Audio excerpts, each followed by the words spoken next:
this hour with the clear message from the Trump administration about the midterm elections. Carry it out the way we want or face the consequences. That's basically what the White House said after Trump fired the remaining 3 members of the Bipartisan Election Assistance Commission this week. A White House official told MS Now, quote, "The president and head of the executive branch reserves the right to remove individuals that may not be totally aligned with the important task of securing America's elections and ensuring every legal vote is counted." Nowhere did that official indicate how these members failed in their task, but it may very well be that they were just not, quote, totally aligned with Trump's view of securing the election. And the consequences have become even greater for the states. The New York Times reports that the administration could hold back tens of millions of dollars in anti-terrorism funds to states that do not agree to make changes to their election process, including transitioning to paper ballots and verifying the citizenship of voters. And if non-citizens were to vote, which is extremely rare and already against the law, the DOJ is threatening top election officials nationwide with criminal prosecution, according to a letter sent to all 50 states and reviewed by MS Now. The DOJ is also planning to send election monitors to 15 jurisdictions in 6 states for the remaining primary elections this summer to, quote, ensure voter confidence in the upcoming primary elections. Or at least that's what they say. Is Nevada Secretary of State Cisco Aguilar. He is also the chair of the Democratic Association of Secretaries of State. Mr. Secretary, welcome back to the weekend. Thank you, Harvey. It's good to see you. You too. So Christy Greenberg in our 7 o'clock hour, I can't believe that was 7 o'clock, yes. But she raised a good question in terms of the story about the Election Assistance Commission and the president disbanding it for, folks not aligned and other reasons. She raised the question that, maybe secretaries of state should sue over this. Is this something that you have considered? Is that something that should be done? Is there anything you can do to either protect Nevada voters from what could happen if a new election assistance commission is impaneled? Or is the function of the EAC is not as big a threat as, say, sending in election monitors or sending ICE to the polls or any number of things DOJ could do in the November elections? Legal action is always a possibility, and the secretaries have been super aggressive of making sure we use the courts to our advantage. Over the last 2 weeks, we had 3 major court victories. We stood up against the first executive order. We stood up against the second executive order. We won the Supreme Court case to protect mail ballots, especially for military members living in Nevada who are overseas, serving our country, fighting for our freedoms. But as far as the EAC is, yes, they have an important task. Yes, it's detrimental to the overall election that they immediately fired these individuals who've been so dedicated to ensuring that elections officials across the state have what they need to do. And, it's ironic to me because they talk about security and the safety of our elections. First of all, we run safe and secure elections. I believe Nevada does it the best, but I'm biased. But I know my other secretaries are out there working hard to make sure we have good elections. And when they start to do these things, they're just creating a chaotic environment. I actually feel like I'm in a bad episode of Housewives because they are just so angry and don't have a plan. Everything they do is so reactive.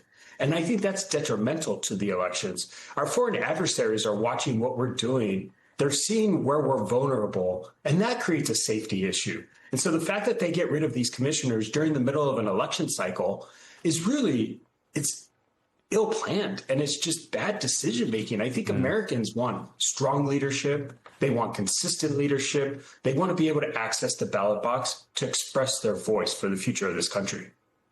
Honestly, sometimes they make the housewives look like sweet angels based on some of the behavior that this administration exhibits. There was some New York Times reporting on the changes that have been required to obtain anti-terrorism funds. This is a FEMA issue. So this is an all-government approach by Donald Trump.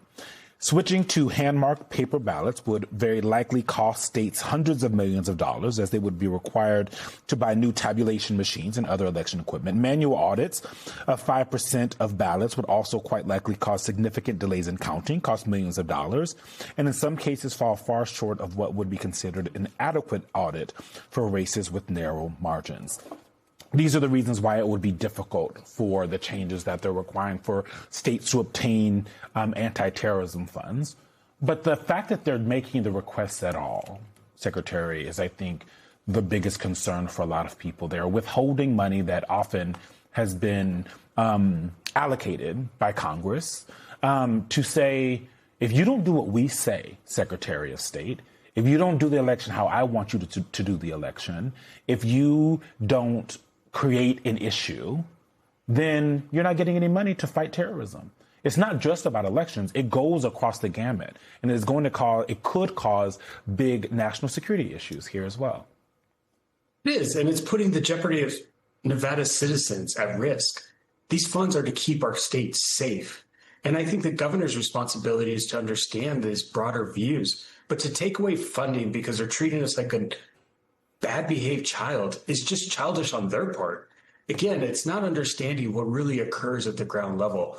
The Constitution is very clear that states have the responsibility to run their elections. We do that in a very safe and secure way. And then to start withholding funding, it's just crazy to me. I think about the rural communities in Nevada. You know, they are red counties. They are 90% Republican. These are the counties that are going to struggle the most without these resources. They're already struggling to meet the expectations of their citizens. And as you start to rip away, it's also, you know, I feel like we're in a cage match in a UFC fight where they're just trying to chokehold us on everything that we tried to do. But again, they don't realize how strong and tough I think Democratic secretaries are. We're ready for battle. We're battle tested. We're going to go out there and continue to fight. We're going to figure out how to survive. But also the main point, going to be consistent in our leadership to show citizens across our states that we are there to make sure they have a good voting process, that when they do vote, their vote is safe and secure, but also, too, their vote is going to get counted. Again, you have an administration who's trying to choose their voters rather than letting the voters decide who their leaders are. And that's something we have to fundamentally think about is, what is he trying to accomplish? Why is he trying to do this? We know there are 26 secretary races across this country and 26. 13 are held by Democrats. And those individuals are going to run the 28 presidential election. The road to the White House runs through Nevada. And I'm going to be there to stand up to say, no, that's wrong. That's inappropriate. And if we have to, we'll continue to use the courts as a tool to make sure they understand what the rule of law actually means. Secretary, quickly before we are out of time, with the Justice Department now threatening top election officials with prosecution over non-citizen voting, that, again, is vanishingly rare, according to Michael Waldman. Are there any protections or guidance that you've put in place to quell some of the fears amongst election officials with these new threats that have emerged? Yeah, the threats are, you know, it's something they tend to do on a regular basis. We called it a new love note from the Department of Justice. We're used to receiving these. So we're just going to continue. Their intimidation is not working. They're trying to force us into compliance by making us scared. But again, I tell you, secretaries are some of the toughest people in this country.